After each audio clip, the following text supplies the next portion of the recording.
പരമഗുരവേ നമഃ. വർക്കലേശ്വരി ശാരദേ പറഞ്ഞു, കരിവിനും കണ്ണുകളംശമുള്ളടക്കി കരുതരവിയും ഭഗവാൻ ഏറെ സമാരാധ്യരായിട്ടുള്ള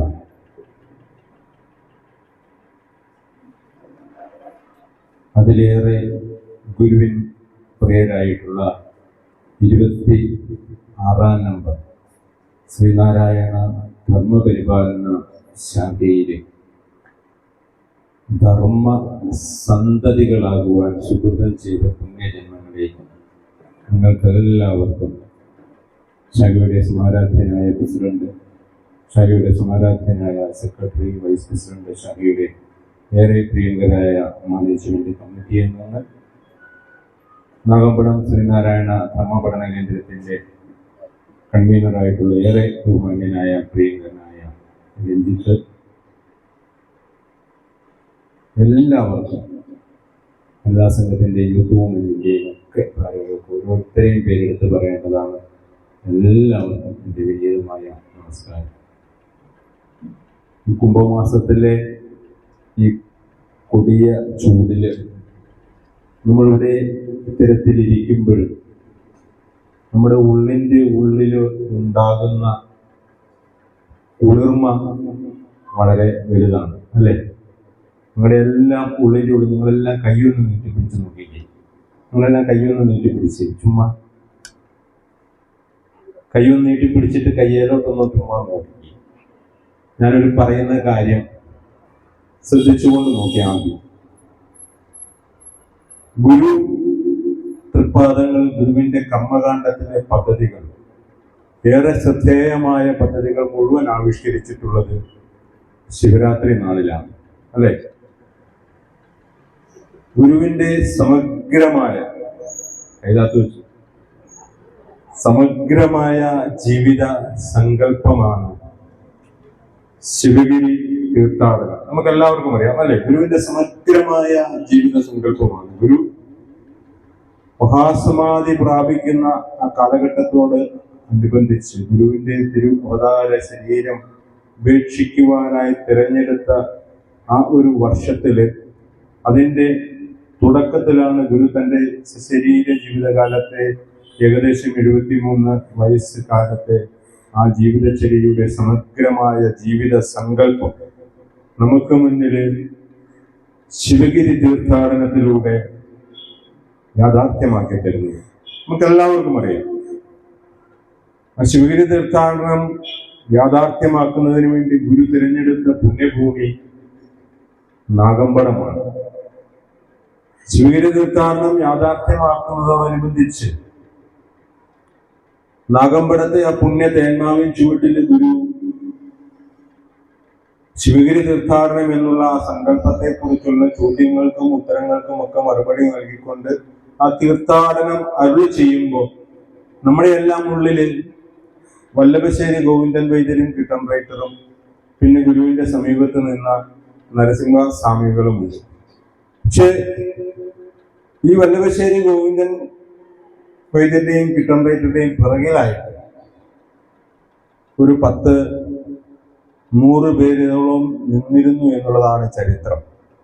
പ്രിയപ്പെട്ട എൻ്റെ പൂർവ്വ സുഹൃത്തുക്കളെ, മറിയപ്പള്ളിയിലെ സുഹൃത്തുക്കളിൽ അതിൽ 50% ആളുകൾ, യാതൊരു സംശയവുമില്ലാതെ പറയാൻ പറ്റും, മറിയപ്പള്ളിയിൽ നിന്നുള്ളവരാകാം. നമ്മൾ ചിന്തിച്ചു നോക്കാം. SNDP യോഗം കോട്ടയം യൂണിയന്റെ പ്രഥമ നമ്പറിൽ ലഭിച്ചിട്ടുള്ള ഗുരു 1928 ജനുവരി മാസം 16-ാം തീയതി ശ്രീനാരായണ ധർമ്മപരിപാലന യോഗത്തിന്റെ 108 ശാഖകൾക്ക് സർട്ടിഫിക്കറ്റ് നൽകിയിട്ടുണ്ട് എങ്കിൽ അതില് SNDP യോഗം കോട്ടയം യൂണിയനായി പിന്നീട് തിരിക്കപ്പെട്ട് കഴിഞ്ഞപ്പോൾ അതിലെ പ്രഥമ ശാഖയാകാൻ നമ്പർ ലഭിച്ച ശാഖയാണ് ഈ ശാഖയാണ് മറിയപ്പള്ളി 26-ാം നമ്പർ ശാഖ എന്ന് പറയുന്നത്. അതുകൊണ്ട് തന്നെയാണ് ഞാൻ ഈ പറഞ്ഞത്, തീർച്ചയായും ചരിത്രത്തിൽ ഇടം പിടിച്ചിട്ടുള്ള പേര് വെളിപ്പെടുത്തിയിട്ടില്ലാത്ത, പേരറിയത്തില്ലാത്ത പൂർവ്വജന്മ സുഹൃതികളുടെ പുണ്യപ്രദേശമാണ് ഈ മറിയപ്പള്ളി എന്ന് പറയുന്നത്. കിട്ടൻ റൈറ്ററുടെയും വല്ലഭശ്ശേരിയുടെയും പുറകിൽ ഞാൻ വിശ്വസിക്കുന്നു. ഉറപ്പായും ഗുരുവിന്റെ നിയോഗത്താൽ ഗുരു ആ സാക്ഷ്യം ശിവഗിരി തീർത്ഥാടനത്തിന് അനുമതി കൊടുക്കുന്ന സമയത്ത് ഉറപ്പായും തീർച്ചയായും മറിയപ്പള്ളിയിൽ നിന്നുള്ള ഒന്നിലധികം ആളുകൾ ആ തേന്മാവിൻ ചുവട്ടിൽ ഉണ്ടായിരിക്കുമെന്നുള്ള ജന്മസുഹൃതം, ആ പൂർവ്വ സുഹൃത്തുക്കളെ നമിച്ചുകൊണ്ടാണ് നിങ്ങളുടെ ആ ശിവഗിരി തീർത്ഥാടനത്തിന് അനുമതി കൊടുത്ത പുണ്യ ഭൂമിയിലേക്ക് നടത്തിയ ആദ്യ പദയാത്രാ സംഘത്തെ ഏറ്റവും അധികം സ്നേഹം നിറഞ്ഞ ഭാഷയിൽ, ഹൃദയം നിറഞ്ഞ ഭാഷയിൽ, അതിലെല്ലാം ഉപരി ബഹുമാന പുരസ്സരം ആ ദിവ്യമായ കർമ്മത്തെ അഭിനന്ദിക്കുവാൻ ഞാൻ ഈ അവസരം ആദ്യമേ തന്നെ ഉപയോഗിക്കുകയാണ്.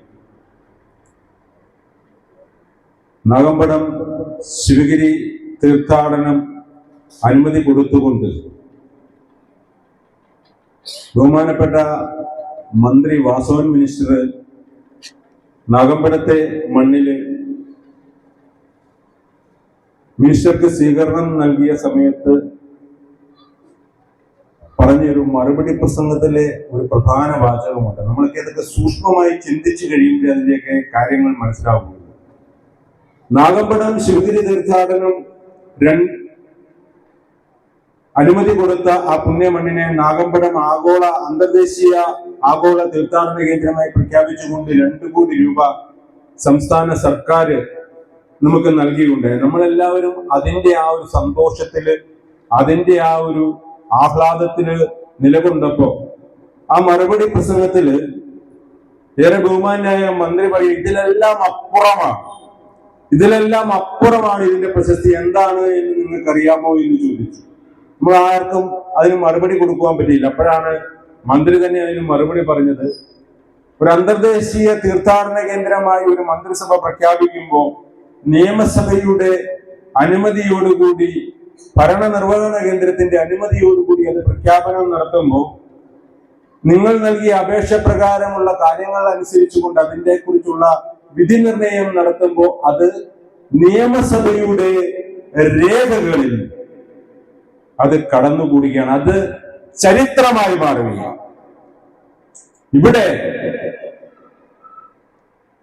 ആ അന്തർദേശീയ തീർത്ഥാടന കേന്ദ്രത്തിലേക്ക് ഏറെ പ്രിയങ്കരനായിട്ടുള്ള മറിയപ്പള്ളി ശാഖയുടെ സെക്രട്ടറി ശ്രീ സഞ്ജു ക്യാപ്റ്റനാക്കിക്കൊണ്ട്, ഇവിടെ രഞ്ജിത്ത് സൂചിപ്പിച്ചതുപോലെ 500-ലധികം ഗുരുവിൻ പ്രിയമക്കളെ പങ്കാളികളാക്കിക്കൊണ്ട് നടത്തിയ ആ നാഗമ്പടം തീർത്ഥാടന പദയാത്ര ചരിത്രരേഖയിൽ ഭാഗം പിടിച്ചിട്ടുണ്ട്. എങ്ങനെയാണെന്നറിയാമോ? ഇവിടെ മറിയപ്പള്ളിയുടെ ഏറെ ബഹുമാന്യരായിട്ടുള്ള ശാഖയുടെ ഭാരവാഹികൾ, ഇത് പെട്ടെന്ന് വന്ന ആശയമാണ് എന്ന് ഞാൻ കരുതുന്നില്ല. ഇത് ഗുരുവിന്റെ ഒരു നിശ്ചയമാണ്. ഗുരുവിന്റെ നിശ്ചയപ്രകാരം ഇവരിൽ ആരുടെയോ മനസ്സിൽ തോന്നി അതൊരു ആശയമായി ഈ അന്തർദേശീയ തീർത്ഥാടന കേന്ദ്രമായി പ്രഖ്യാപിച്ചു കഴിഞ്ഞപ്പോൾ അതൊരു ആശയമായി.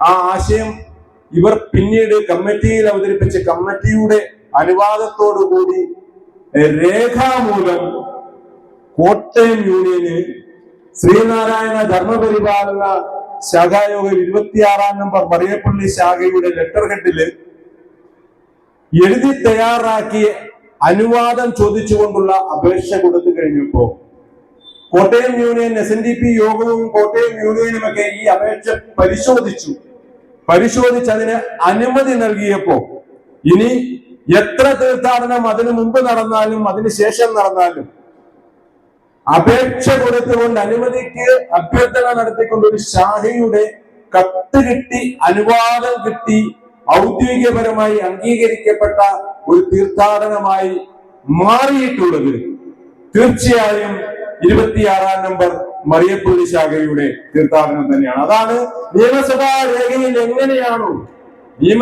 രേഖയിൽ എങ്ങനെയാണോ ശിവഗിരി തീർത്ഥാടനത്തിന് അനുമതി കൊടുത്ത നാഗമ്പടത്തെ അന്തർദേശീയ തീർത്ഥാടന കേന്ദ്രമാക്കി മാറ്റുന്നതിനുള്ള ചട്ടവട്ടങ്ങൾ നടക്കപ്പെട്ടത്, അതേ മാതൃകയിൽ തന്നെയാണ് നമ്മുടെ ഈ പുണ്യഭൂമിയുടെ ഈ പുണ്യം നുകരുവാനായിട്ട് മറിയപ്പള്ളിക്കാർക്കും ഭാഗ്യം കിട്ടുന്നത്. ഇനി നിങ്ങളുടെ കയ്യിൽ നിന്ന് നോക്കിയേ, എല്ലാം എഴുന്നേറ്റ് നിൽപ്പുണ്ടോ?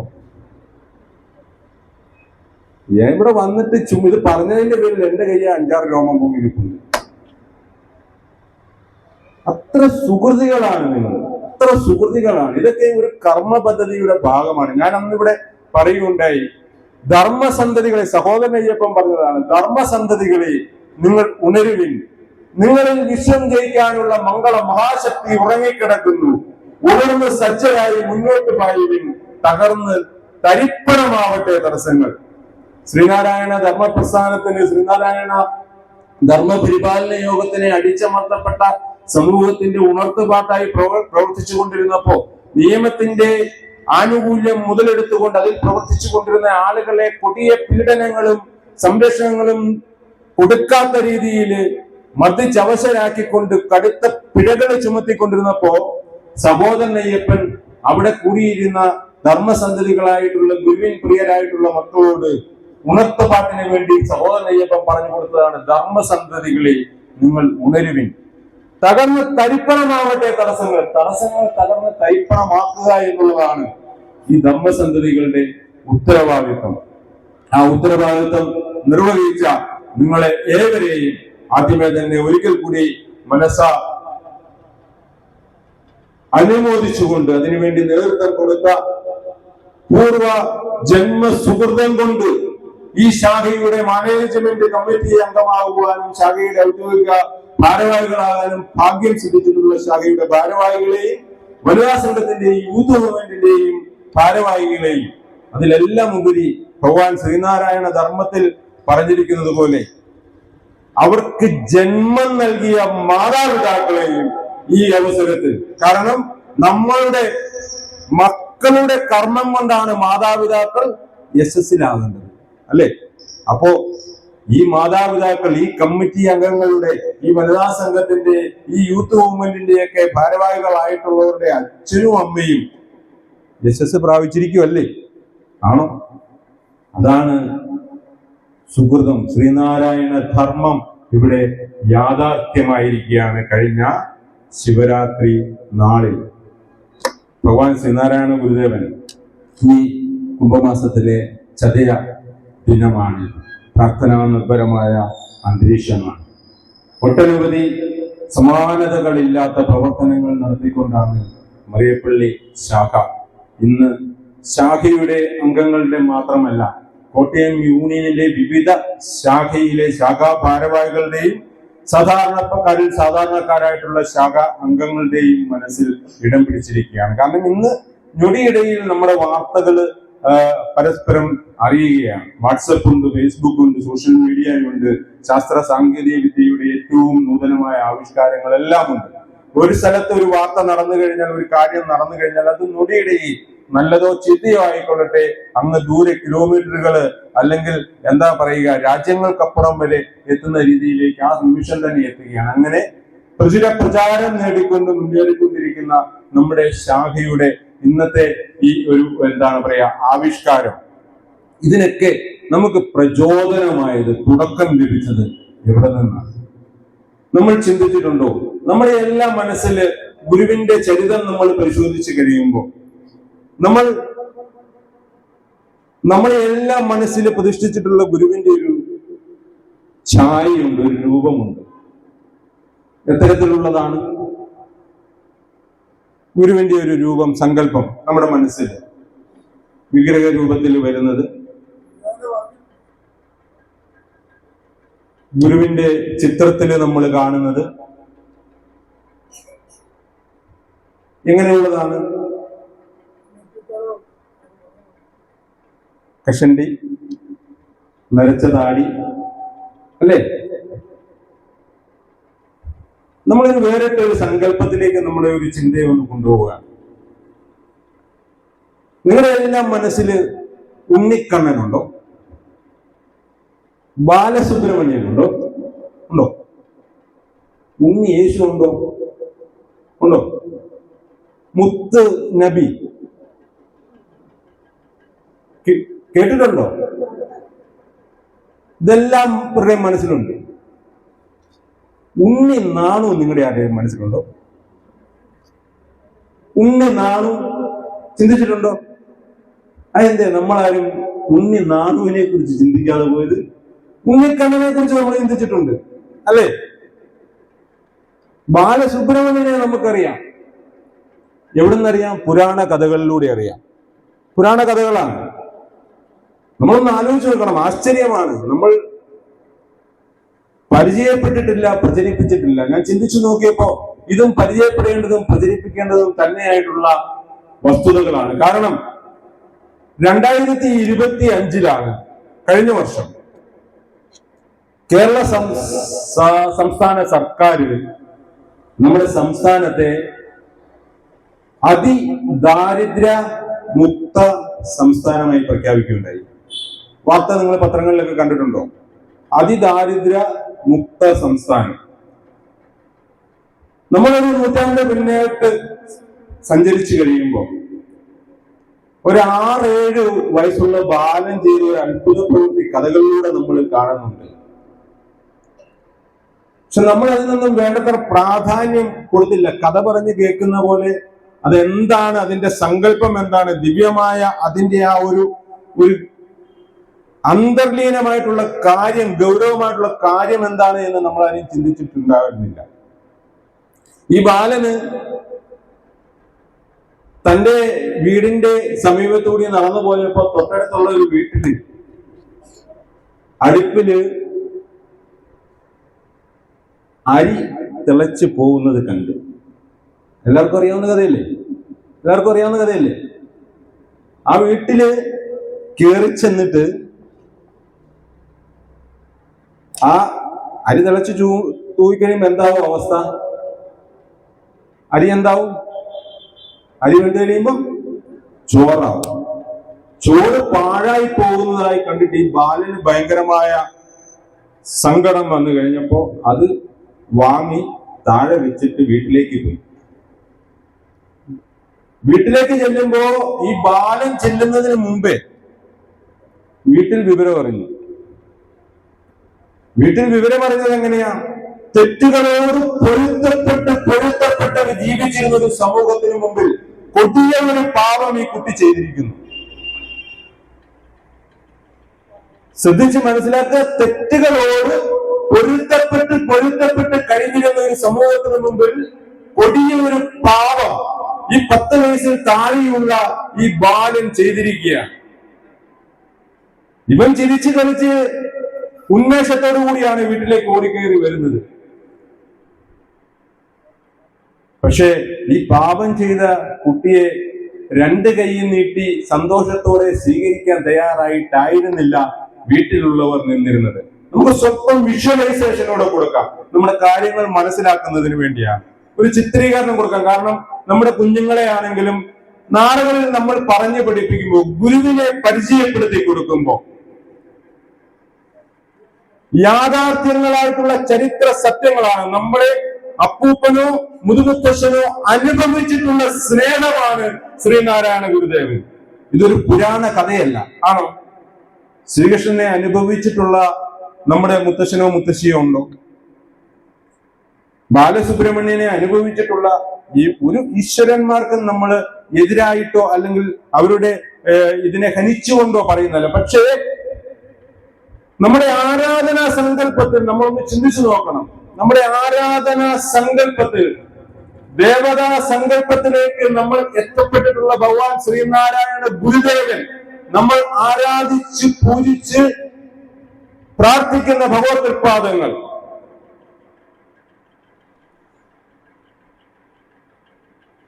ഹൈന്ദവ ആരാധനാ സങ്കല്പത്തിൽ വിഗ്രഹ രൂപത്തിൽ ആയുധമില്ലാതെ പ്രതിഷ്ഠിച്ചിട്ടുള്ള ഏതെങ്കിലും ഒരു വിഗ്രഹ സങ്കല്പം ഉണ്ടെങ്കിൽ അത് ശ്രീനാരായണ ഗുരുദേവനാണ്. അത് ചിന്തിച്ചിട്ടുണ്ടോ?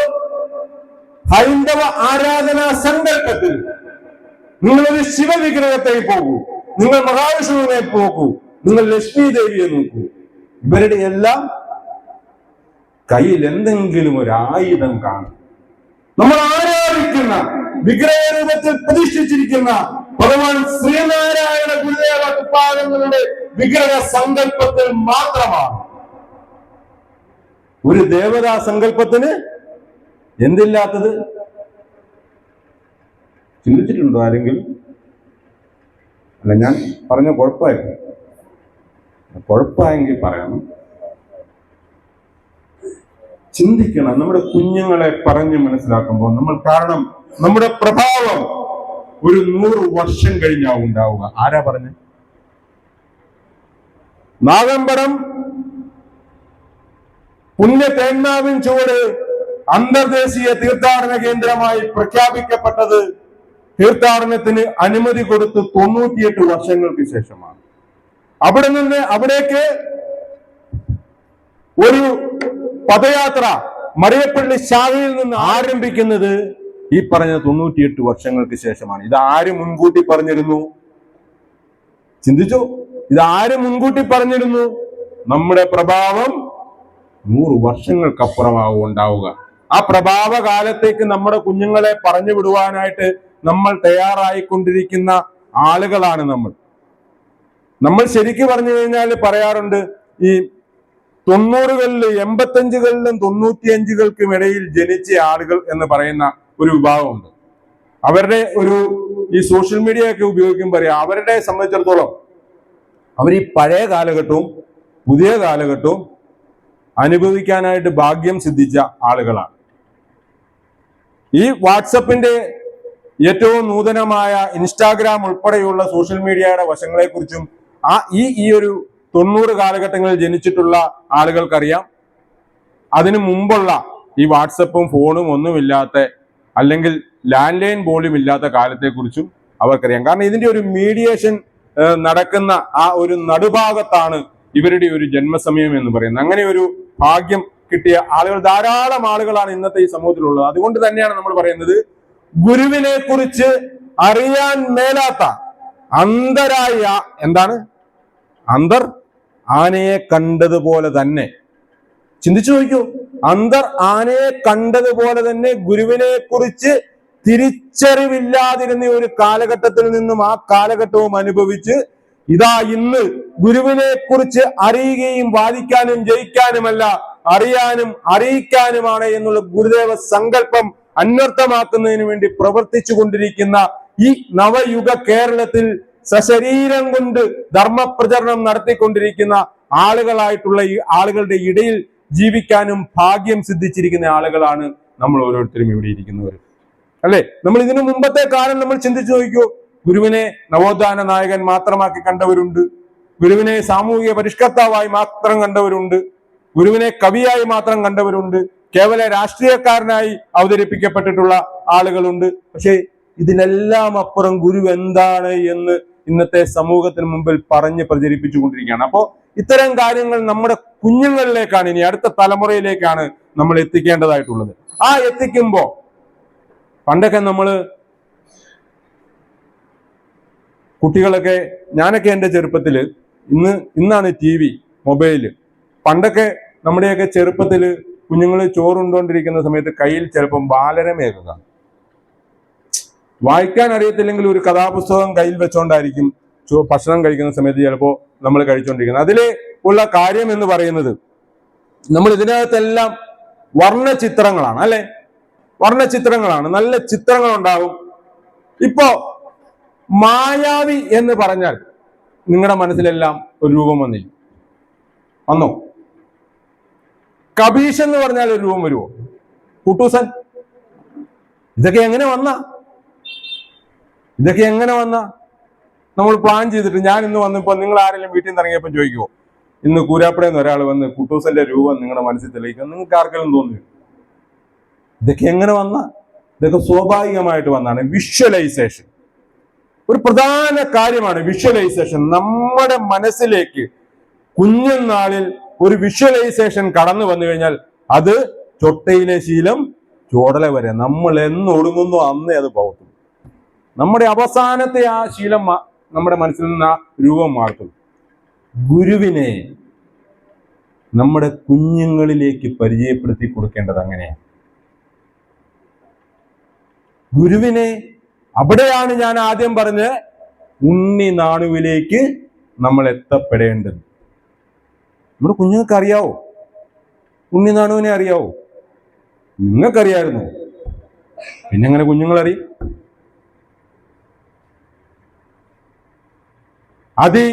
ദാരിദ്ര്യമുക്ത സംസ്ഥാനമാക്കി മാറ്റിയ 2025 നിന്നുകൊണ്ടാണ്, 2026 തുടക്കത്തിൽ നിന്നുകൊണ്ടാണ് നമ്മൾ ഉണ്ണി നാണു, അന്ന് ഒരു നൂറ്റാണ്ടിന് മുമ്പേ ഞാൻ അങ്ങനെ ചെയ്തില്ലായിരുന്നെങ്കിൽ അവർ പട്ടിണിയായി പോയേനെ.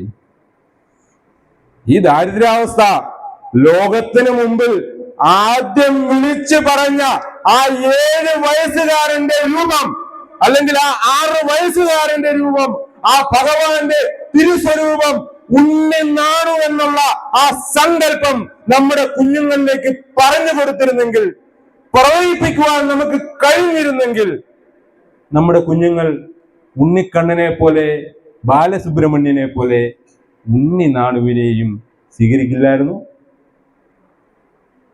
ആർക്കെങ്കിലും പറഞ്ഞു കൊടുക്കുവാൻ സാധിച്ചു? നമ്മൾ പറഞ്ഞു കൊടുക്കുന്നതിൽ തെറ്റുണ്ടോ? തെറ്റുണ്ടോ ഇത് പറഞ്ഞു കൊടുത്ത? എന്നാ ചാലോട് ഉറക്കെ പറ, തെറ്റുണ്ടോ? ആ, അങ്ങനെ വേണം. ഭഗവാന്റെ ആ ഒരു കാലഘട്ടം എന്ന് പറയുന്നത് നമ്മൾ മനസ്സിലാക്കാം. നമ്മുടെ കുഞ്ഞുങ്ങളെ ഗുരുവിന്, നമ്മളിപ്പോ പുതിയ യുഗത്തിലാണ് ജീവിക്കുന്നത്. കുട്ടികള് ഗൂഗിളിൽ നോക്കും. കഴിഞ്ഞ ദിവസം സ്കൂളിൽ, തൃശ്ശൂരില് ഒരു സ്കൂളിൽ ഒരു വലിയ സർവേ നടന്നു. ഹൈസ്കൂളാണ്, CBSE സ്കൂളാണ്. തൃശ്ശൂർ സ്കൂളിൽ സർവേ നടന്നു. പെൺകുട്ടികളെ മാത്രം മാറ്റി നിർത്തിക്കൊണ്ട് ഉള്ള ഒരു സർവേ ആണ്. പെൺകുട്ടികളും പെൺകുട്ടികളുടെ അമ്മമാരെയും ഇരുത്തിക്കൊണ്ടുള്ള ഒരു സർവേ ആയിരുന്നു. ആ സർവേയിൽ 2 അമ്മമാരെയും കുട്ടികളെയും ഇരുത്തിക്കൊണ്ട് ഈ കൗൺസിലർ ഒരു ചോദ്യം ചോദിക്കുകയാണ്. മക്കളെ, അമ്മമാരെ കൗൺസിലർ ചോദിക്കുമ്പോൾ 2 പേരും 2 കൂട്ടരും ഇതുപോലെ ഇരിക്കുകയാണ്.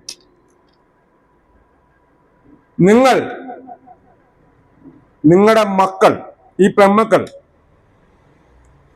അവർക്കൊരു ജീവിതത്തിൽ ഒരു പ്രശ്നമുണ്ടായാൽ അവരത് ആദ്യം പറയുക, ആദ്യം തിരക്കുക ആരോടായിരിക്കും?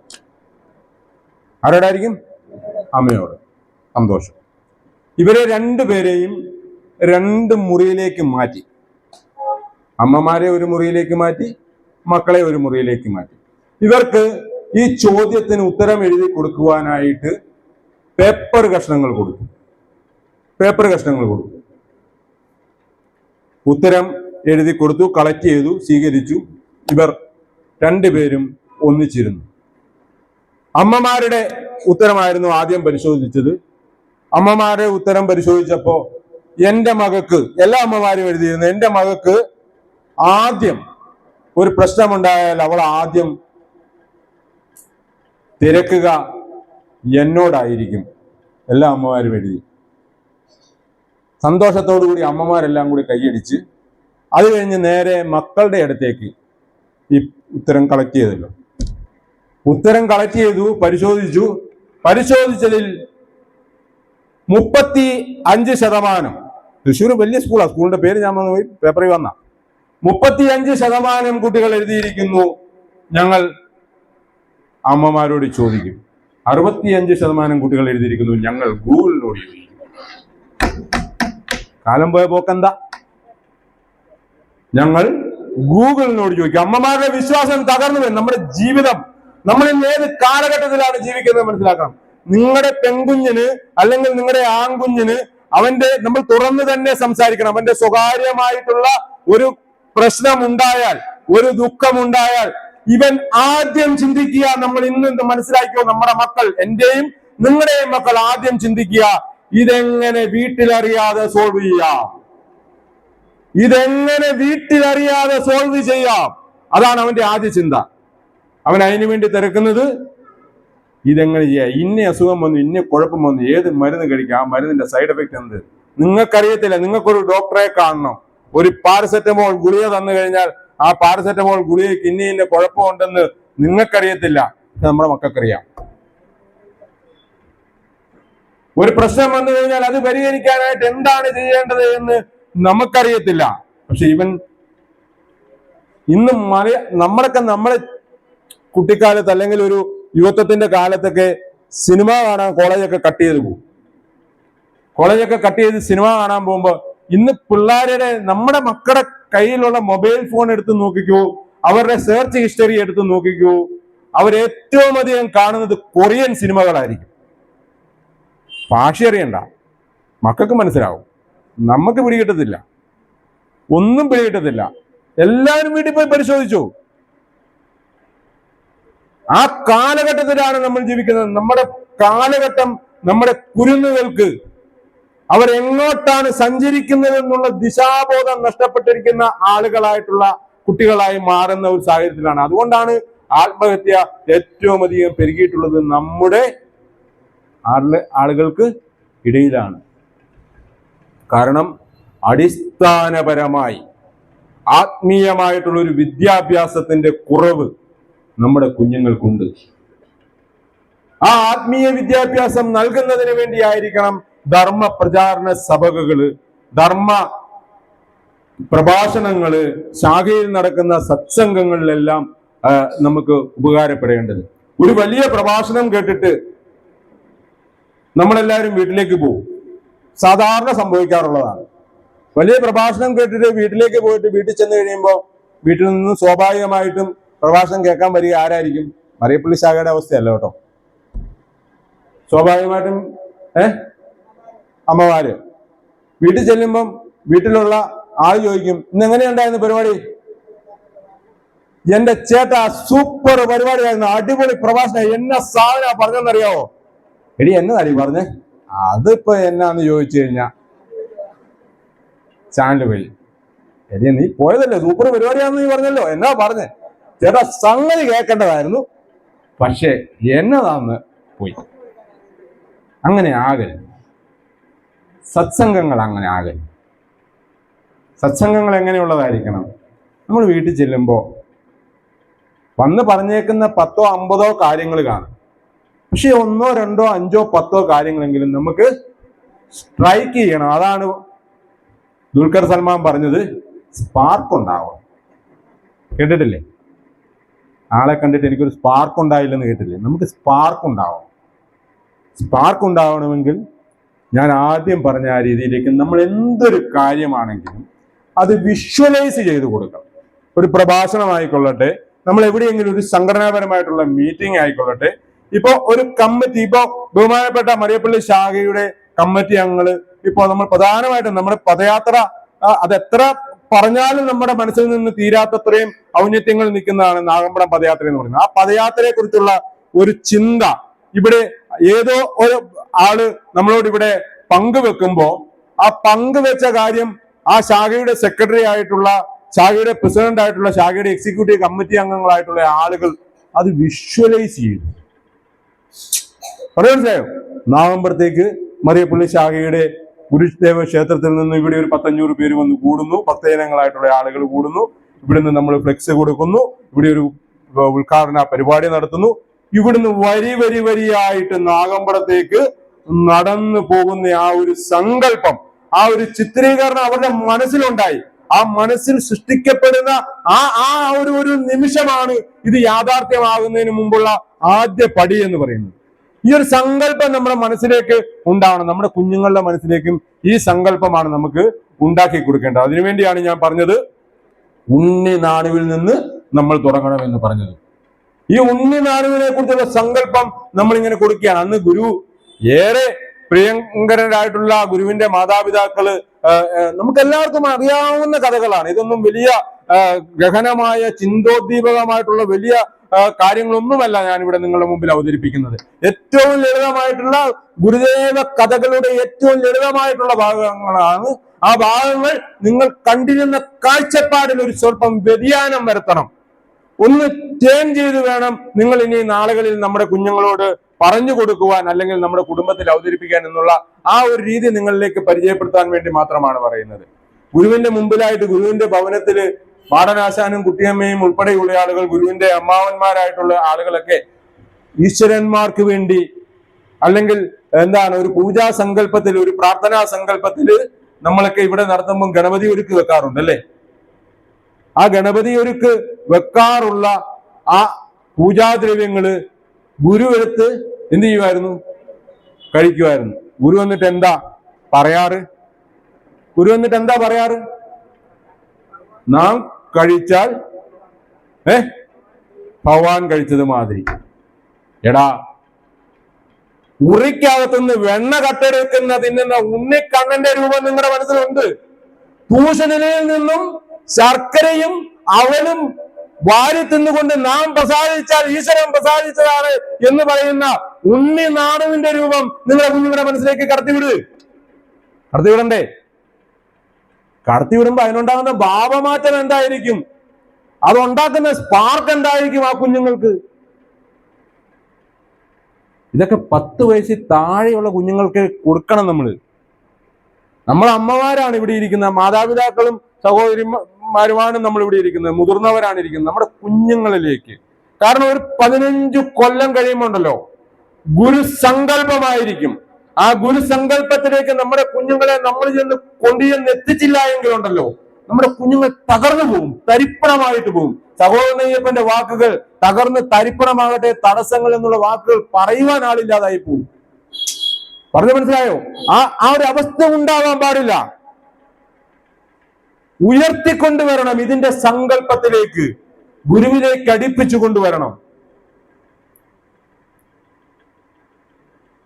ദീനം പിടിച്ചപ്പോ, വസൂരിക്കല പിടിച്ചപ്പോ ക്ഷേത്രത്തിനുള്ളിൽ കിടന്ന ആ ഗുരുവിനെ, ആ നാണുവിനെ നമ്മുടെ കുഞ്ഞുങ്ങളിലേക്ക്, ഭഗവതി ക്ഷേത്രത്തിൽ ഭഗവതി വിഗ്രഹത്തിന് സമീപത്തേക്ക് താമസിച്ച ആ നാണുവിനെ നമ്മുടെ കുഞ്ഞുങ്ങളിലേക്ക് ചിത്രകഥാരൂപത്തിൽ പരിചയപ്പെടുത്തി കൊടുക്കണം. അങ്ങനെയൊക്കെ മിടുക്കനായി വളർന്നു നാണു അല്ലെ? ഒരു സന്യാസി നടന്നു വന്ന സമയത്ത് നാണുവിന്റെ കൂട്ടുകാരെല്ലാം കൂടി സന്യാസി എന്ത് ചെയ്തു? അപ്പോ ഈ കുട്ടിക്ക് എന്തായിരുന്നു വികാരം? സങ്കടം വന്നു അല്ലേ? ആ സങ്കടം കണ്ടിട്ട് പിന്നീട് സങ്കടം വന്ന ആർക്കാ? സന്യാസിക്കാം. ആ സന്യാസി എടുത്തുകൊണ്ട് വീട്ടിൽ പോയി. ആ വീട്ടിൽ പോയി ഇവൻ നിസാരക്കാരനല്ല എന്ന് പറഞ്ഞു.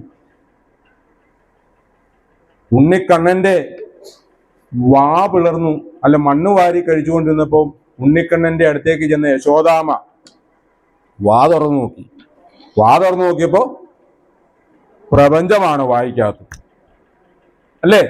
ആ പ്രപഞ്ചം കണ്ടപ്പോഴത്തേക്ക്, ഐതിഹ്യമാണ്, കഥയാണ്, ആ പ്രപഞ്ചം കണ്ടപ്പോഴത്തേക്ക് യശോദാമയ്ക്ക് മനസ്സിലായി ഇതൊരു നിസാര ബാലനല്ല, ഇതൊരു അവതാര പുരുഷനാണ്. പെരുത്ത നൂറ്റാണ്ടിൽ ഇടയ്ക്കൊരിക്കലി മരുപ്പറമ്പ മുലകത്തിൽ ഈശ്വരൻ ഒരൊറ്റ വൃക്ഷത്തിൽ നടന്നു, പതിതരാം പാന്തർക്ക് തണൽമുറ്റമേകുവാൻ. കവിവാക്യമാണ്. നൂറ്റാണ്ടുകൾക്കിടയിലാണ് ഈശ്വരൻ ഇതുപോലെയുള്ള തണൽമരങ്ങൾ ഈ ഭൂമിയിലേക്ക് നൽകുന്നത്. അങ്ങനെ നട്ടിട്ടുള്ള തണൽമരങ്ങളാണ് ഈ കഥകളിൽ നിന്ന് വന്ന കൃഷ്ണ ഭഗവാനും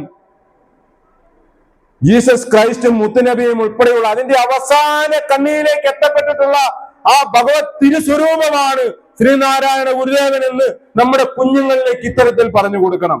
ആ പറഞ്ഞു കൊടുത്ത അതൊക്കെ കഥകളിലൂടെയാണ് എങ്കിൽ പട്ടിണിയെ കുറിച്ച് പറഞ്ഞുകൊണ്ട് ആ അമ്മയ്ക്ക് മുന്നിൽ ഇത് ഞാനൊരു സാധാരണക്കാരനായ ബാലനല്ല, ഞാനൊരു അവതാരമാണ് എന്ന് ആ മാതാപിതാക്കൾക്ക് മുമ്പിൽ സമർത്ഥിക്കുന്നതിന് വേണ്ടി ഭൗതികമായ സാഹചര്യങ്ങളെ കൂട്ടുപിടിച്ചുകൊണ്ട് തെറ്റിനോട് പൊരുത്തപ്പെട്ട് നിന്ന ആ സമൂഹത്തിന് മുമ്പിൽ യാഥാർത്ഥ്യത്തിന്റെ ഏറ്റവും ഭീകരമായ ആ രൂപത്തെ പൊളിച്ചു കീറി അടുക്കിക്കൊണ്ട് ആ പട്ടിണി എന്ന് പറയുന്ന ആ യാഥാർത്ഥ്യത്തിന്റെ ഏറ്റവും വലിയ പൊയ്മുഖം, ആ പൊയ്മുഖം ഈ സമൂഹത്തിൽ നിലനിന്നിരുന്ന ആ പൊയ്മുഖത്തെ വലിച്ചു കീറിക്കൊണ്ട് പട്ടിണിയുടെ സങ്കടത്തെ കുറിച്ച് തന്റെ മാതാപിതാക്കളിലൂടെ മാത്രമാണോ ഭഗവത്പാദങ്ങൾ ആ 10 വയസ്സിൽ താഴെ അവതരിപ്പിച്ചത്? ആ സമൂഹത്തിന് മുമ്പാകെ അവതരിപ്പിക്കുകയാണ്. മനുഷ്യൻ പട്ടിണി കിടക്കേണ്ടവനല്ല. അപ്പോഴാണ് ആ അമ്മയ്ക്കും അച്ഛനും മനസ്സിലായത് അങ്ങനെ ഒരു ചിന്ത ആ കാലഘട്ടത്തിലില്ല, ആ സമൂഹത്തിനില്ല. ആ ചിന്ത അവരുടെ ഉള്ളിലേക്ക് വന്നത് ഈ കുഞ്ഞ് നിസ്സാരക്കാരനല്ല, ഇവൻ നമ്മളെ പഠിപ്പിച്ചിരിക്കുകയാണ് പട്ടിണിയെ കുറിച്ച്. അവർക്ക് മനസ്സിലായി. പണ്ഡിതനായ ആ മാതാപിതാക്കളും മാതുലന്മാരുമൊക്കെ തുടർന്ന് ബഹുമിടുക്കനായി പഠനത്തിൽ മുന്നേറിക്കൊണ്ടിരുന്ന ഈ ബാലനെ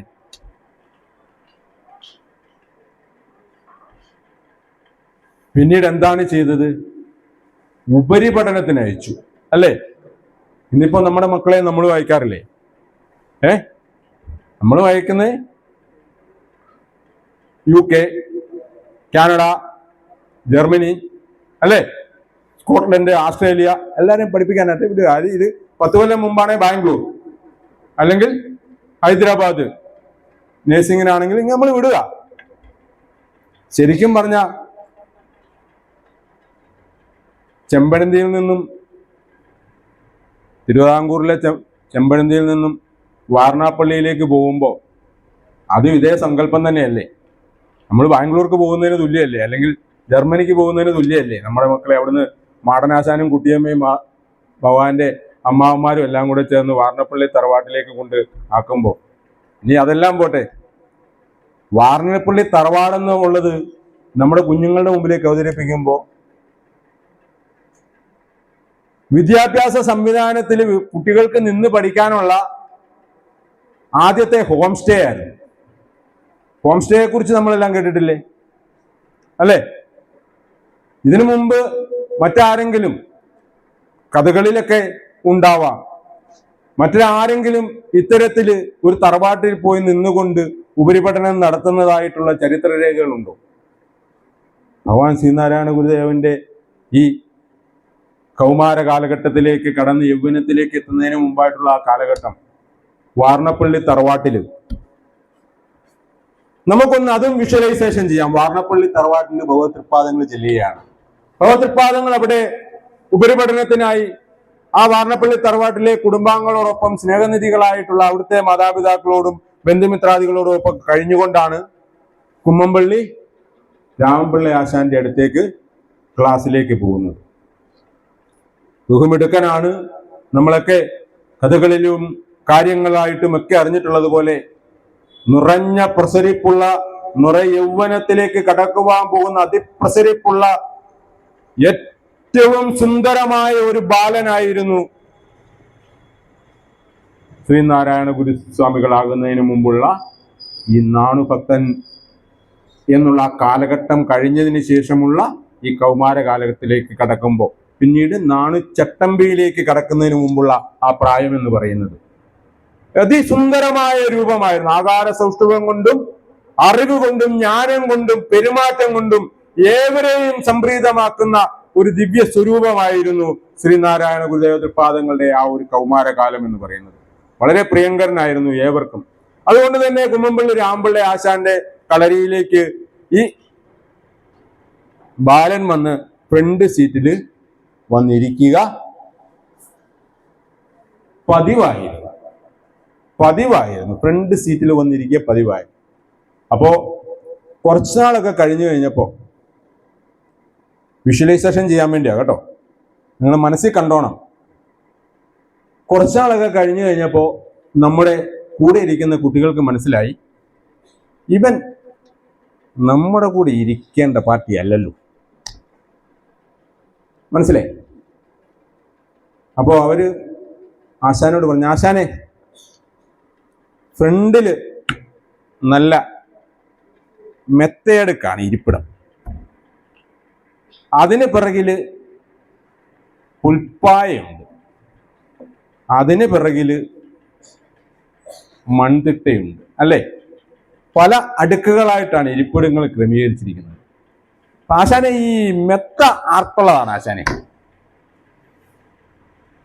കുറച്ചൊക്കെ നമ്മൾ കൈ നേടണം കേട്ടോ. മെത്ത ആൾക്കുള്ളതാണ് ആശാനെ. ആശാൻ പറഞ്ഞു, മെത്ത ബ്രാഹ്മണരാതി സമൂഹത്തിനുള്ള, സവർണ സമൂഹത്തിനുള്ളതാണ് അവിടെ ഇരുന്ന് പഠിക്കുന്നത്. അപ്പൊ ഈ പുൽപ്പായി ഇട്ടിരിക്കുന്നത് അത് അതിന് ശേഷമുള്ള ആളുകൾ. അപ്പോ ഏറ്റവും പിറകിലായിട്ടുള്ള ആ സ്ഥലം മണ്ണ്, അത് അവർണ സമൂഹത്തിനുള്ളതാണ്. ഈഴവരാതി പിന്നോക്ക ഇനത്തിനുള്ള ആളുകൾക്കുള്ള സ്ഥലമാണ്.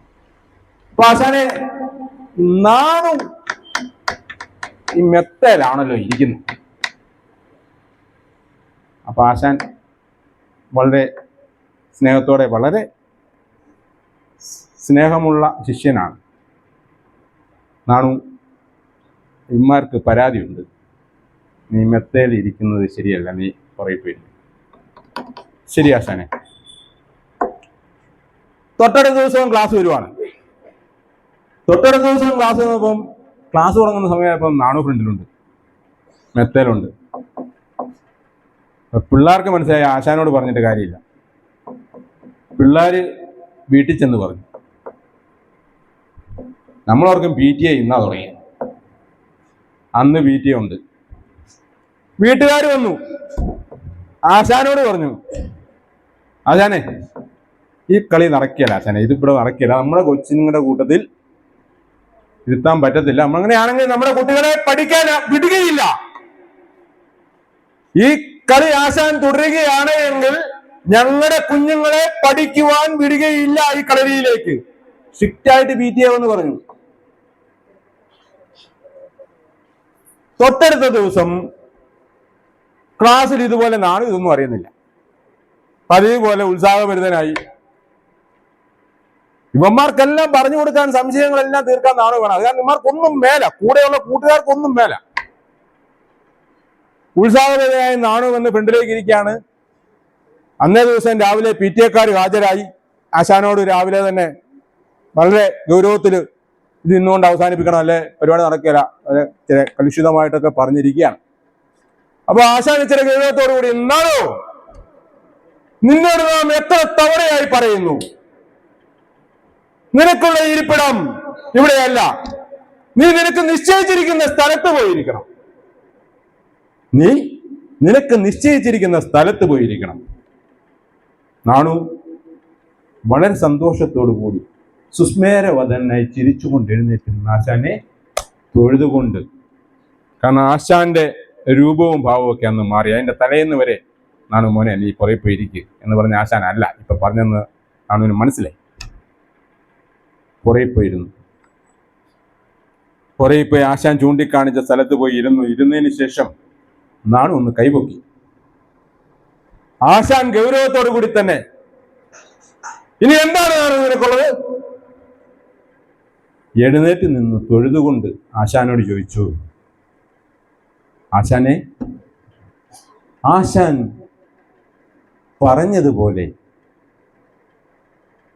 ഞാൻ ചെയ്തിരിക്കുകയാണ്. ആശാൻ നിശ്ചയിച്ചിരിക്കുന്ന സ്ഥലത്ത് ഞാൻ വന്ന് ഇരിക്കുകയാണ്. ആശാനെ, എനിക്കൊരു സംശയമുണ്ട്, ഇനി ഏത് ദിക്കിൽ നിന്നുള്ള ശ്വാസമാണ് ആശാനെ ഞാൻ എടുക്കേണ്ടത്? തകർന്നു പോയി ആശാൻ. കുമ്മമ്പള്ളി രാമൻപിള്ളി ആശാൻ പിടിവിട്ടുപോയി. തൊഴിൽ കൈകളോടുകൂടി നാടുവിനോട്, മോനെ നിനക്ക് ഇഷ്ടമുള്ളിടത്തിരിക്കാം. നമ്മുടെ കുഞ്ഞുങ്ങളോട് ഇത് പറഞ്ഞു കൊടുത്തിട്ടുണ്ടോ? ഇത്തരത്തിൽ പറഞ്ഞു കൊടുത്തിട്ടുണ്ടോ? ഇത്തരത്തിൽ പറഞ്ഞു കൊടുത്താൽ മറന്നു പോകും. ഇനി നിങ്ങൾ മറക്കുമോ? കുമ്മമ്പള്ളി രാമൻപിള്ളി ആശാൻ നാണുവിനോട് പറഞ്ഞു കൊടുത്തു, പുറകെ പോയിരിക്കാൻ പറഞ്ഞു. നാണു എഴുന്നേറ്റ് നിന്നു. ഏത് ദിക്കിൽ നിന്നുള്ള ശ്വാസമാണ്? ഒരു കുഞ്ഞുങ്ങളും ഇതൊന്നും മനസ്സിലിട്ടുകൊണ്ട് താലോലിക്കുകയല്ല.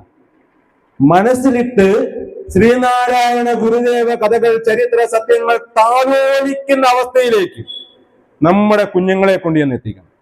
താലോലിക്കുന്ന അവസ്ഥയിലേക്ക് നമ്മളും താലോലിക്കണം. മറ്റ് സമുദായ അംഗങ്ങൾ, ശ്രേഷ്ഠ സമുദായ നമ്മൾ ക്രൈസ്തവരെ കണ്ട് പഠിക്കുവാൻ നമ്മളോട് പറഞ്ഞിരിക്കുന്നത് ശ്രീനാരായണ ഗുരുദേവനാണ്. നമ്മൾ കണ്ട് പഠിച്ചവർ ഞായറാഴ്ച ബീഫ് മേടിക്കുന്നു, അല്ലേ? നമ്മളും മേടിക്കാൻ തുടങ്ങി. 5 കിലോ ഫ്രിഡ്ജിൽ വെക്കും. അതല്ല പറഞ്ഞത്. അവരുടെ സംഘടിതമായ ആത്മീയ പ്രവർത്തനങ്ങളും അവരുടെ സംഘടിതമായ ഭൗതിക പ്രവർത്തനങ്ങളും ഐക്യം നിലനിർത്തുന്നതിന് വേണ്ടി ഭൗതിക സാഹചര്യങ്ങൾ ജീവിതത്തിലേക്ക് അവരുടെ ഇല്ലായ്മയിൽപ്പെട്ട ആളുകൾക്ക് ഉള്ളവരിൽ നിന്ന് പകർത്തു കൊടുക്കുന്നതും നിങ്ങൾ കണ്ടു പഠിക്കേ. ആരെങ്കിലും പഠിക്കുന്നുണ്ടോ? ഇവിടെ നമ്മുടെ ശാഖ ഒരു തീർത്ഥാടനം നടത്താൻ പോകുമ്പോൾ അതിനു മുമ്പേ വേറെ തീർത്ഥാടനം നടത്താൻ തയ്യാറായിട്ട് മറ്റുള്ളവർ നിൽക്കുക. എവിടെ കണ്ടുപിടിക്കാൻ? മനസ്സിലാക്കണം. ഭഗവാൻ അടിസ്ഥാനപരമായി ജനറൽ സെക്രട്ടറി പറയും, ജനറൽ സെക്രട്ടറിയുടെ ദേവന് വിശപ്പില്ല, ഭക്തർക്കാണ് വിശപ്പ്. എത്ര യാഥാർത്ഥ്യമാണ്! ഭഗവാൻ അത് തന്നെയല്ലേ നമ്മളോട് പറഞ്ഞിട്ടുള്ളത്? അടിസ്ഥാനപരമായി നമ്മുടെ ഭൗതിക സാഹചര്യങ്ങൾ, സാധാരണ മനുഷ്യന്റെ അടിസ്ഥാന സാഹചര്യങ്ങൾ മെച്ചപ്പെടുത്തണം. അങ്ങനെ ആ കുട്ടി ആശാനോട് അങ്ങനെ ഒരു 14-15 വയസ്സ് പ്രായമുള്ള സമയത്താണ് ചോദിക്കുന്നത്, ഞാൻ ഏത് ദിക്കിൽ നിന്നുള്ള ശ്വാസമാണ് എടുക്കേണ്ടത് ആശാനെ എന്നുള്ളത്. അപ്പോൾ ആശാൻ ഇങ്ങോട്ട് പറഞ്ഞ് ഫ്രണ്ടിലിരുത്തി. അങ്ങനെ ആ കാലഘട്ടം കടന്നു പോകുമ്പോഴാണ് ഒരിക്കൽ കളിച്ചുകൊണ്ടിരിക്കുമ്പോൾ കുളക്കടവില് നാണു വീഴുന്നുണ്ട്. അറിയത്തില്ലേ ആ കഥ? കളിച്ചുകൊണ്ടിരിക്കുകയാണ്, ഓടിക്കളിച്ചുകൊണ്ടിരിക്കുമ്പോ കല്ലിൽ തട്ടി നാണു വീണു. നാണുവിന്റെ ബോധം പോയി. കൂട്ടുകാരെല്ലാം ഭയങ്കര കൂട്ടുകാരായി മാറി. ആ സമയത്തേക്ക് ഈ പരാതികളും പരിഭവങ്ങളും എല്ലാവരുടെയും മാറി. നാണു ഏവർക്കും പ്രിയങ്കരനായ സതീർത്ഥനായി മാറിയിരിക്കുകയാണ്. ആ സമയത്ത് നാണുവിന്റെ വീഴ്ച, നാണുവിന്റെ ബോധലസ്യപ്പെടൽ എല്ലാ കുഞ്ഞുങ്ങൾക്കും, കൂട്ടുകാർക്കും, സതീർത്ഥർക്കും ദുഃഖമുണ്ടാക്കി. അവർ ഓടിച്ചെന്ന് നാണുവിനെ കുലുക്കി വിളിച്ചു. നാണു അനങ്ങുന്നില്ല. നാണു ബോധം കെട്ട് പോയിരിക്കുകയാണ്. നാണുവിന് എഴുന്നേൽക്കാൻ പറ്റുന്നില്ല. ഇവർക്ക് ഭയങ്കര വേദനയായി. വിഷമത്തോടു കൂടി ആശാനോട് ചെന്ന് പരാതി പറഞ്ഞു, ആശാനെ, നമ്മുടെ നാണു ഞങ്ങൾ കളിച്ചുകൊണ്ടിരിക്കുന്ന സമയത്ത് വീണു, കല്ലിൽ തട്ടി വീണു, നാണുവിന്റെ ബോധം പോയ ആശാനെ, നാണുവിന് അനക്കമില്ല ആശാനെ എന്ന് പറഞ്ഞു. ആശാൻ ഓടി അടുത്തേക്ക് വന്ന് മറ്റൊരു കുട്ടി കൊണ്ടുവന്ന പാത്രത്തിൽ നിന്നും, അല്ലെങ്കിൽ ഒരു പാത്രം സംഭരിച്ചുകൊണ്ട് അല്പം ജലം എടുത്തുകൊണ്ട് ഈ കുട്ടിയുടെ, നാണുവിന്റെ മുഖത്തേക്ക് തളിച്ചു. 3-4 ആവർത്തി തളിച്ചു കഴിഞ്ഞപ്പോ നാണു കണ്ണ് തുറന്നു. നമ്മുടെ കുഞ്ഞുങ്ങളൊക്കെ ഇങ്ങനെ ഓടിക്കളിച്ച്, കൂട്ടുകാരുമായിട്ട് ഓടിക്കളിച്ച് നടക്കുമ്പോൾ വീഴും അല്ലെ? വീട് കഴിയുമ്പോഴത്തേക്കും അമ്മമാരും അച്ഛന്മാരും ആരാണോ രക്ഷകർത്താക്കൾ ഓടി ചെന്നിട്ട്, അല്ലെ അടുത്തുള്ള മുതിർന്ന ആളുകൾ ഓടി ചെന്നിട്ട് മുഖത്തോട്ട് വെള്ളം തെളിക്കുമ്പോൾ കൊച്ച് എഴുന്നേക്കും, കണ്ണ് തുറക്കും. അപ്പൊ നമ്മൾ എന്നാ ചോദിക്കും?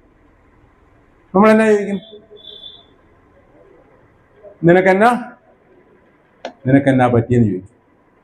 പക്ഷേ ഞാൻ ഏത് ദിക്കിൽ നിന്നുള്ള ശ്വാസമാണ് എടുക്കേണ്ടത് എന്ന് കുമ്മമ്പള്ളി രാമൻപിള്ളി ആശാനോട് ചോദിച്ച നാണുവിനോട് ആശാൻ ചോദിച്ചത്, മോനെ നാണു, നിനക്കെന്നാ പറ്റിയെന്നല്ല, മോനെ നാണു, നീ എന്താണ് കണ്ടത്? അതിന് മറുപടിയായി നാണു പറഞ്ഞു കൊടുത്തു, ഭൂയോ വൃത്തി നിവൃത്തിയായി.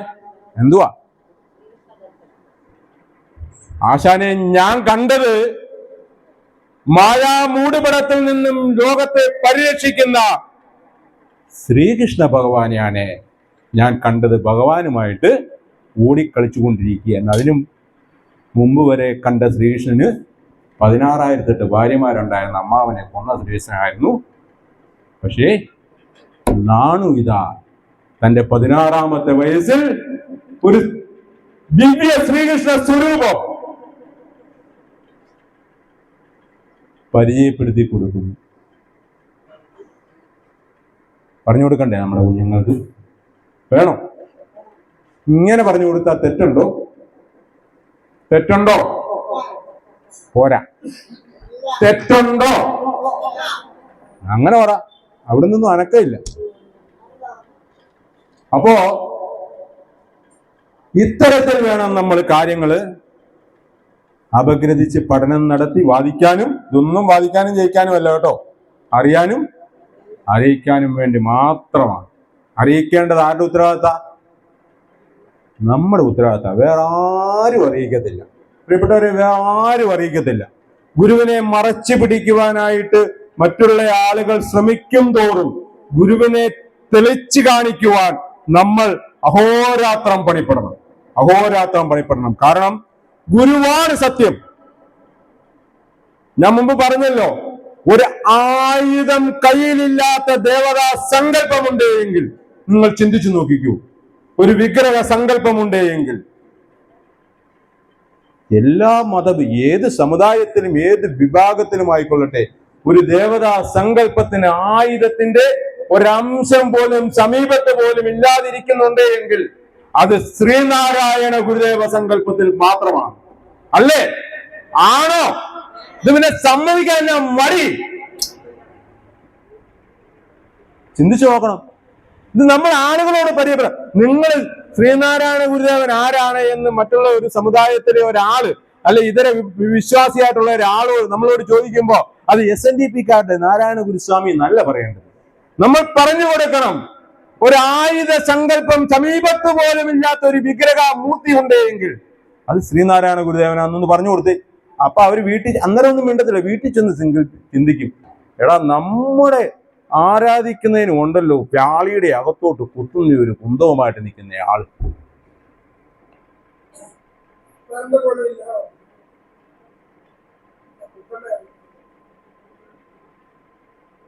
ഇവിടെയാണ് അങ്ങനെ പരിചയപ്പെടുത്തി കൊടുക്കണം.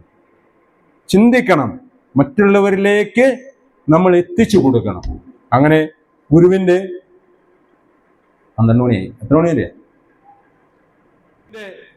ഈ ദിവ്യമായ സങ്കല്പം നമുക്ക് പര്യവസാനിപ്പിക്കാൻ സമയമായിട്ടുണ്ട്. ഗുരു അവിടുന്ന് പിന്നീട് ഗുരുവിന് ഉദരരോഗമൊക്കെ വന്ന് തിരികെ പോരുവാണ് അല്ലെ. പാർണപ്പള്ളി തറവാട്ടിൽ നിന്ന് അസുഖം വന്നു കഴിയുമ്പോൾ ഗുരുവിനെ തിരികെ കൊണ്ടുവരുന്നു. ഗുരുവിനെ തിരികെ കൊണ്ടുവന്നു കഴിഞ്ഞ് ഗുരു അവിടെ കുടിപ്പള്ളിക്കൂടമൊക്കെ കെട്ടി പഠിപ്പിച്ചുകൊണ്ടിരിക്കുന്ന സമയത്ത് ചില കാര്യങ്ങളൊക്കെ നടക്കുന്നു. ഗുരു പിന്നീട് ഗുരുവിന്റെ പ്രഥമ അവധൂത സഞ്ചാരത്തിലേക്ക് കടക്കുന്നു. ആ അവധൂത സഞ്ചാരത്തിന്റെ ഭാഗമായി ഗുരു ആ പോകുന്ന ഇടയ്ക്ക് സതീർത്ഥ്യനായിട്ട് കൂടുന്ന ആരാണ്? കുഞ്ഞമ്പിള്ള കൂടുന്നുണ്ട്. ആ കുഞ്ഞമ്പിള്ള പിന്നീട് രാമപിള്ളയല്ല, പിന്നീട് ഗുരുവിന്റെ ഗുരുവാണെന്നൊക്കെ പറഞ്ഞ ആൾക്കാർ പരിചയപ്പെടുത്തുന്നുണ്ട്. പക്ഷെ ഗുരുവിന്റെ സതീർത്ഥ്യനായിട്ടുള്ള ചട്ടമ്പിസ്വാമികളാണ് പിന്നീട്. ആ ചട്ടമ്പിസ്വാമികളുമായിട്ട് തൈക്കാട്ട് അയ്യാവിന്റെ അടുത്ത് പോകുന്നുണ്ട്. തൈക്കാട്ട് അയ്യാവിന്റെ അടുത്ത് നിന്ന് മരുത്വാമലയിൽ പോകുന്നുണ്ട്. 12-ന് നിർത്തേണ്ടത് കൊണ്ടാണ് കേട്ടോ. മരുത്വാമലയിൽ നിന്ന് പിള്ളത്തടം ഗുഹയിൽ ഇരിക്കുന്നുണ്ട്. പിള്ളത്തടം ഗുഹയിൽ നിന്ന് തിരികെ അരുവിപ്പുറത്തേക്ക് വരുന്നുണ്ട്. അരുവിപ്പുറത്തേക്ക് വന്നിട്ട് വീണ്ടും അവധൂത സഞ്ചാരത്തിനിടയിൽ പല പല കാര്യങ്ങൾ കണ്ട് മനസ്സിലാക്കിയിട്ട് വീണ്ടും അരുവിപ്പുറത്ത് വന്ന് ഗുരു അവിടെ തപസ്സനുഷ്ഠിച്ചുകൊണ്ട് ആളുകൾക്ക് അനുകമ്പാദായകനായ ഈശ്വര സ്വരൂപത്തിലേക്ക് കടന്നു വരുന്ന ആ ഒരു പ്രയാണത്തിന്റെ തുടക്കം കുറിക്കുകയാണ്. അങ്ങനെ ആ തുടക്കം കുറിക്കുന്ന സമയത്ത് അരുവിപ്പുറം പ്രതിഷ്ഠയിലേക്ക് എത്തിച്ച് നമുക്ക് നിർത്താം. ആ തുടക്കം കുറിക്കുന്ന സമയത്താണ് അവിടെയുള്ള പുലിവാതിക്കൽ എന്ന് പറയുന്ന ഒരു പ്രമുഖ കുടുംബത്തിൽ നിന്നും ഒരു കാരണവര് ഒരു സ്ഥലത്ത് വിശ്രമിച്ചു കൊണ്ടിരിക്കുമ്പോൾ ഗുരുവിന്റെ സമീപത്തുകൂടി പോകുന്നു. എവിടെ പോവുകയാണ്? വിഷ്വലൈസേഷൻ ആണ് കേട്ടോ. വിഷ്വലൈസ് ചെയ്തോണം. എവിടെ പോവുകയാണ്? സ്വാമി ഞാൻ അമ്പലത്തിൽ പോവുകയാണ്. അങ്ങനെയോ? നാമും കൂടെ വരട്ടെ, സന്തോഷമാകും സ്വാമി. സ്വാമി കൂടെ വന്നാൽ, എൻ്റെ ക്ഷേത്ര ദർശനത്തിന് പോകുമ്പോൾ സ്വാമിയും കൂടെ വന്നാൽ സന്തോഷമല്ലേ? സ്വാമി കൂടെ പോയി. അങ്ങനെ ഈ കാരണവരുമായിട്ട് കുറച്ചധികം ദൂരം നടന്നു കഴിഞ്ഞപ്പോൾ സ്വാമി കുറച്ച് സ്ഥലത്തേക്ക് നടന്നു കഴിഞ്ഞപ്പോൾ സ്വാമി ഒരു ഇരിപ്പിടം കണ്ടു. സ്വാമി അവിടെ കയറി ഇരിക്കുകയാണ്. സ്വാമി അവിടെ സുഖമായിട്ടിരിക്കുന്നു. ഈ കാരണവര് വീണ്ടും മുന്നോട്ട് നടക്കുന്നു. മുന്നോട്ട് നടന്ന് കുറച്ചധികം അങ്ങോട്ട് നടന്നു കഴിഞ്ഞപ്പോൾ അവിടെ ഒരു പലക വെച്ചിട്ടുണ്ട്. എന്താണ്? നമ്മുടെ പൂർവികരൊക്കെ അനുഭവിച്ചിട്ടുള്ള പലകയാണ് തീണ്ടാപ്പലക എന്ന് പറയും. തീണ്ടാപ്പലകയുടെ അടുത്ത് ചെന്ന് കഴിഞ്ഞപ്പോൾ അവിടത്തേക്ക് കാഴ്ചദ്രവ്യങ്ങളും നാണയത്തുട്ടുകളും ഒക്കെ ക്ഷേത്രത്തിലേക്കുള്ളത് അവിടെ കൊടുക്കുന്നു. അവിടെ കൊടുത്തതിന് ശേഷം വേറെ ഒരു മരത്തണലിലേക്ക് മാറി, മരത്തിന്റെ ചൂട്ടിലേക്ക് മാറി സ്വല്പം ഭയഭക്തി ബഹുമാനത്തോടു കൂടി മറഞ്ഞു നിൽക്കുകയാണ്. സ്വാമി ഇതെല്ലാം ദൂരെ നിന്ന് കാണുന്നുണ്ട്. പാറപ്പുറത്ത് വിശ്രമിച്ചുകൊണ്ടിരിക്കുന്നത് കാണുന്നുണ്ട്. കുറച്ചു കഴിഞ്ഞപ്പോൾ ആ ക്ഷേത്രത്തിൽ നിന്നും ഒരു പുരോഹിതൻ വന്നുകൊണ്ട് ഈ കാഴ്ചദ്രവ്യങ്ങളും നാണയത്തുട്ടുകളും എടുത്തുകൊണ്ട് പോകുന്നു. തിരിച്ചു കുറച്ചു സമയം കഴിഞ്ഞ് തിരികെ വന്ന് അല്പം ചന്ദനവും പ്രസാദവും പുഷ്പങ്ങളും എല്ലാം കൂടെ ഒരു കല്ലിനെ ലക്ഷ്യമാക്കി എറിയുമ്പോൾ ഈ മരച്ചുവട്ടിൽ നിന്നും വളരെ വേഗത്തിൽ വന്ന് തൻ്റെ മേൽമുണ്ടില് ഈ പ്രസാദം സ്വീകരിച്ചുകൊണ്ട് തിരിച്ച് സ്വാമിയുടെ അടുത്തേക്ക് വരികയാണ്. സ്വാമി ചോദിക്കുകയാണ്, തൊഴുതോ? വിഷ്വലൈസേഷൻ ആണ് കേട്ടോ, കണ്ടോണം കേട്ടോ. തൊഴുതോ സ്വാമി? വല്ലതും കണ്ടോ? ഇല്ല സ്വാമി, ഒന്നും കാണാൻ പറ്റി. എങ്ങനെ കാണാൻ? അവിടെ കാതങ്ങൾ ദൂരം മാറിയാണ് സംഭവം കിടക്കുന്നത്. സ്വാമി ചോദിക്കുകയാണെന്ന് വിചാരിച്ചു, എന്തിന് ഈ പണിക്ക് പോകുന്നു? സ്വാമി, ഞങ്ങൾക്ക് ആരാധിക്കുവാൻ, ഞങ്ങൾക്ക് പ്രാർത്ഥിക്കുവാൻ ഒരു ഈശ്വര സ്വരൂപമില്ല സ്വാമി. അങ്ങനെയോ? അങ്ങനെയെങ്കിൽ നാം നിങ്ങൾക്കൊന്ന് തരട്ടെ. സന്തോഷമാകും സ്വാമി, സന്തോഷമാകും. അങ്ങനെ അവർ രണ്ടുപേരും കൂടി അരുവിപ്പുറത്തേക്ക് വീണ്ടും നടന്നു വരികയാണ്. അരുവിപ്പുറത്തിന്റെ സമീപത്തേക്ക്, നെയ്യാറിന്റെ സമീപത്തേക്ക് എത്തി. നെയ്യാറിന്റെ സമീപം ഒരു പാറയെ പീഠമായിട്ട് സങ്കല്പിച്ചുകൊണ്ട് ശ്രീനാരായണ ഗുരുദേവന്റെ ആസൂത്രണ വൈദഗ്ധ്യം നമ്മളിലേക്ക് മനസ്സിലാക്കി തരുന്ന ഏതൊരു പരിപാടിയും നമ്മൾ ഓർക്കും. നമ്മുടെ ശാഖകളിലാകട്ടെ, നമ്മുടെ വീടുകളിലാകട്ടെ, കാര്യങ്ങൾ ആസൂത്രണം ചെയ്ത് വിജയിപ്പിച്ചു കഴിയുമ്പോൾ നമ്മുടെ ഏതാണ്ട് മിടുക്കാണെന്ന് വിചാരിക്കും. പക്ഷെ ഇത് എവിടുന്ന് കിട്ടിയതാ? ഈ ആസൂത്രണ വൈദഗ്ധ്യം നൂറ്റാണ്ടുകൾക്ക് മുമ്പ്, 100 വർഷങ്ങൾക്ക് മുമ്പ് ഭഗവത് സ്വരൂപൻ നമ്മളെ പഠിപ്പിച്ചു തരികയാണ്.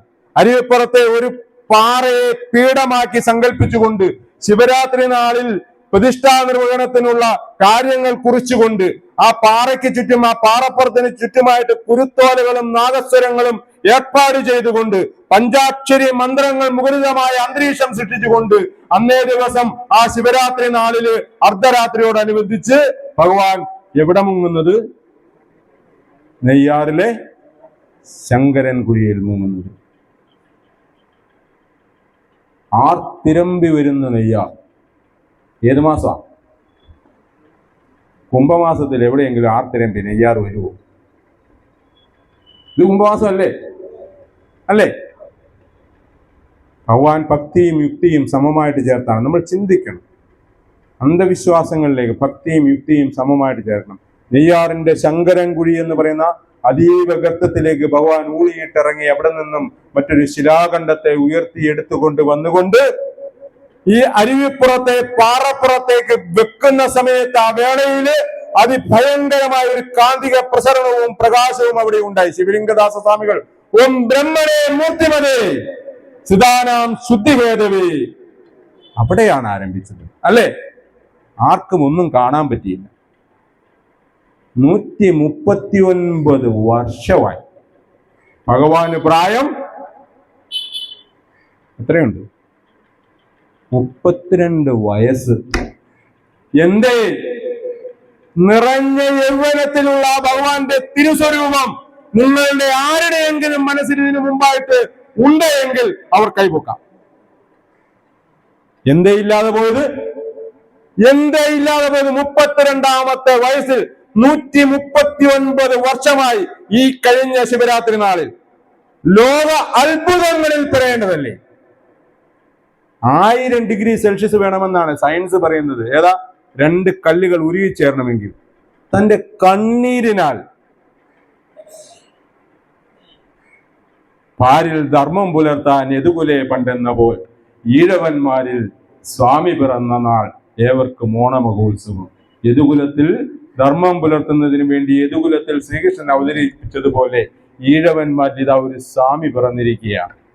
ആ സ്വാമി നടത്തിയ അത്ഭുത പ്രവൃത്തിയാണ് ലോകത്തിന് മുമ്പിൽ ഭാരതീയ യുവത്വത്തിന്റെ പ്രതീകമായി നമ്മളെല്ലാവരും നമ്മുടെ കുഞ്ഞുങ്ങളെ പഠിപ്പിക്കുന്നതും പ്രചരിപ്പിക്കുന്നതും വിവേകാനന്ദ സ്വാമികളാണെങ്കിൽ നമ്മൾ ചിന്തിച്ചു നോക്കണ്ടേ? നമ്മുടെ കുഞ്ഞുങ്ങളുടെ മുമ്പിലേക്ക് ഈ ഒരു മുന ഇട്ടുകൊടുക്കേണ്ടേ?